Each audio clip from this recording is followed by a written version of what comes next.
Bruce Wayne. Sorry. Welcome, people. Welcome to the saga. We are here for our film TV crew. We are here to talk about all films, everything related with film, TV, and we got one big one for you guys here. I am Stevengeekface, and I'm joined with the lovely. I'm Temi, also known as View It, Review It, if you know me. So we are here to give you a review on the long-awaited The Batman movie.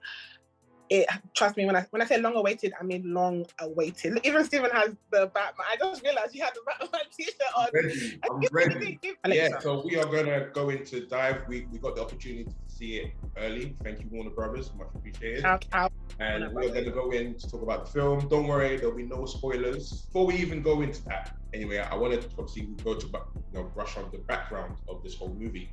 Yeah. This film has been in production for 5 years. I remember when it was originally meant to be Ben Affleck and Matt Reeves working on this film. They were going back and forth production.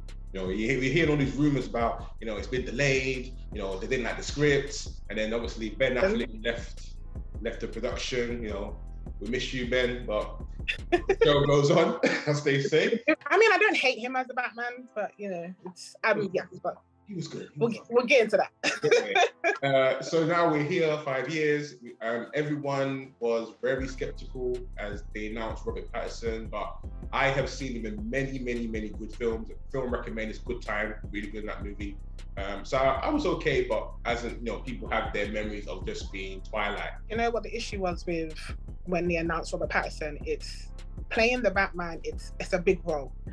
And it's one of those ones where, because there's been previous people obviously played Batman before, you're stepping into big shoes and you have to get it right. The trailer looked great. It looked like they were going to really take this into a really different direction. It looked like it's going to be really dark. I was loving the trailer with the Nirvana music in the background. Yeah.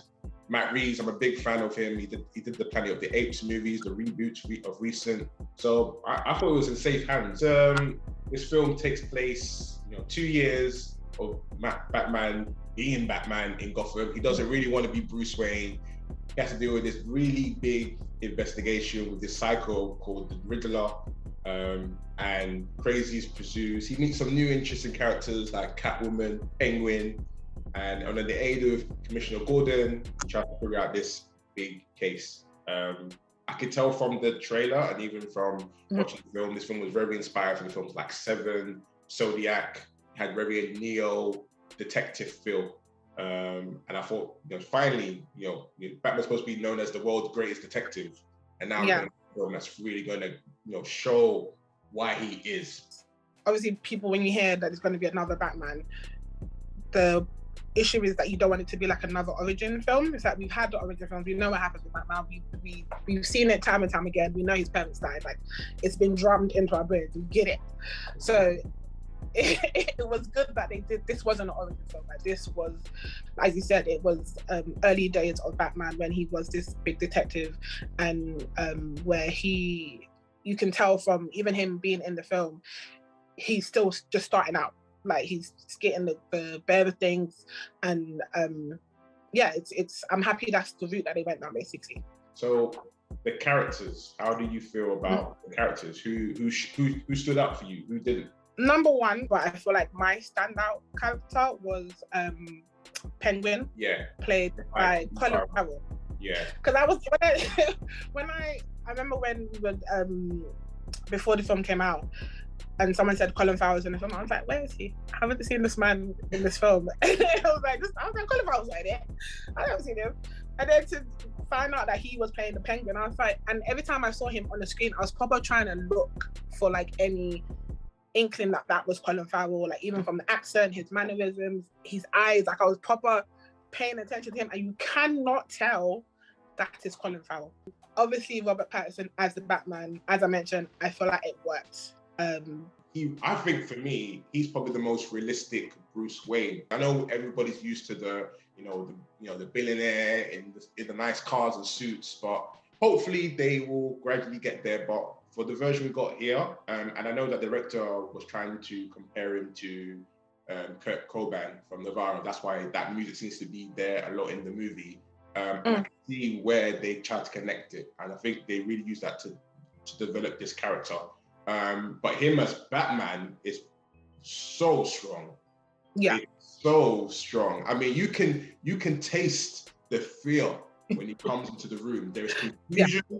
There is, people are shook of this character when he comes in. Zoe Kravitz, to me, has played the best Catwoman I've seen on the big screen. Better than Halle Berry?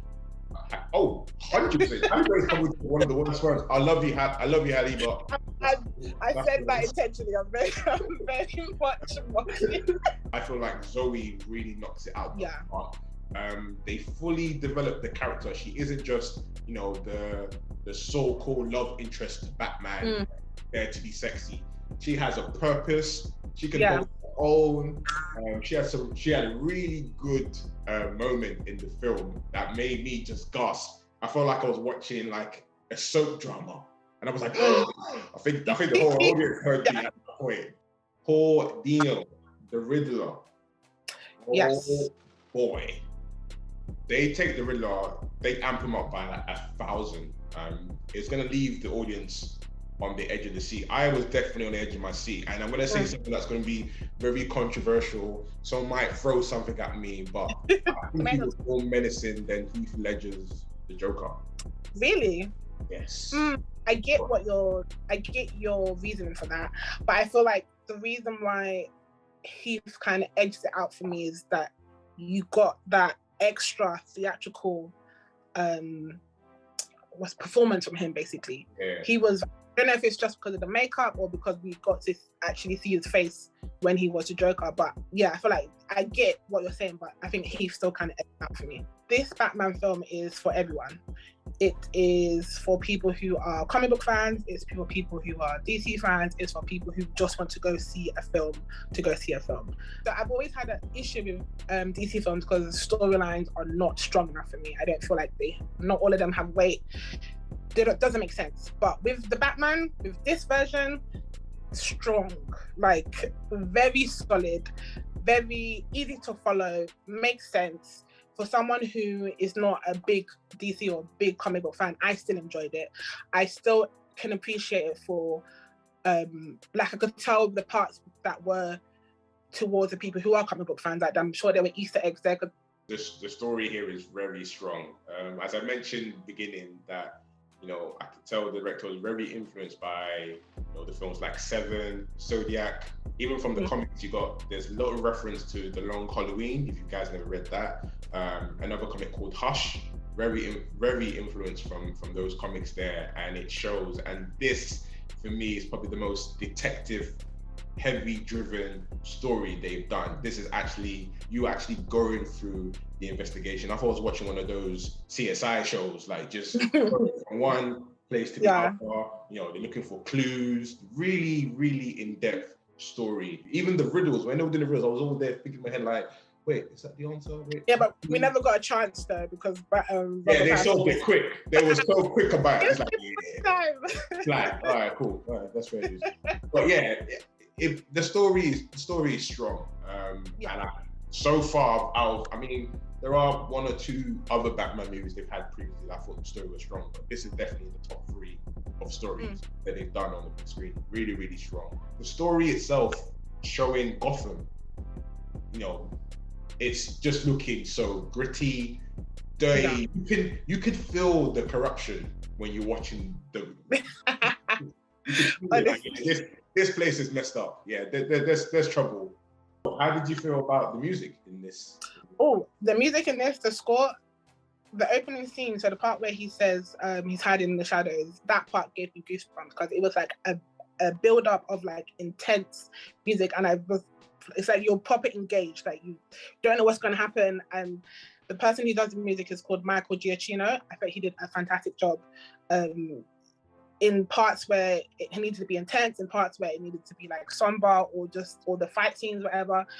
For me, it again made the film what it was, basically. The music in this, I'm using the word today a lot, it was strong, very strong. Very strong. I'm adding this one to my vinyl collection. The score was that perfect. If you guys are not familiar with this composer's work, He did the recent Spider-Man film as well. He did all the music for that as well. This was great. And the sound editing in this movie is so effective. There are scenes where when Batman is walking into a room, you can feel the aggression on his shoe in the room. Oh, sorry, can I just say, that's why it's important to watch it in the cinema sometimes. The action, I mean, in this movie. Now, I'm going to say one thing, and Marvel fans are going to go after me for this one, but I really always say that DC have always had the best action for me. DC, that's their strongest point. Because they know how to shoot it. Like in DC, you get like the hardcore punches. Like it's because in this film, Batman was literally just punching man's head over and over again. There was no like, I mean, you get like, you know, some professional fighting styles, but sometimes he just punched man in the head over and over again. You don't get that. Yes, sometimes just punch. Yeah, cinematography as well. Yeah, there was some fantastic shots.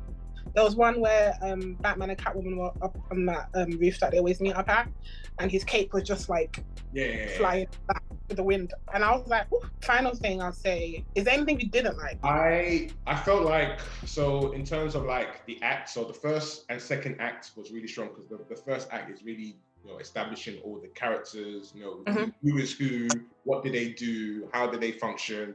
Then in the middle, you get nitty-gritty with the story. It's really strong.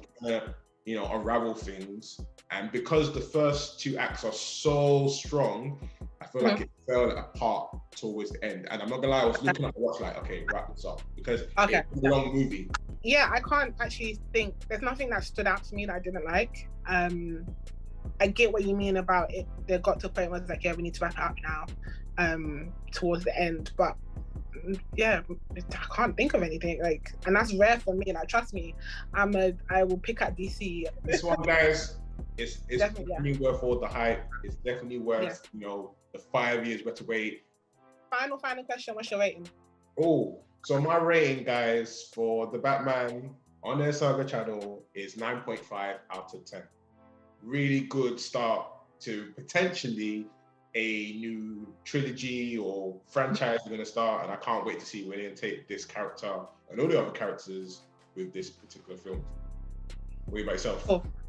I'm going to be stubborn because of the DC slander and Batman slander I've given in the past. It's not allowing me to give it more than what I'm going to give it. So I'm going to give it a 9 out of 10. But it was a strong film, solid film. Really recommend it, enjoyed it, and I would definitely watch it again. So make sure you comment down below, go watch the film, follow NNESAGA on all platforms, subscribe to NNESAGA's channel. And until next time, I'll see you later.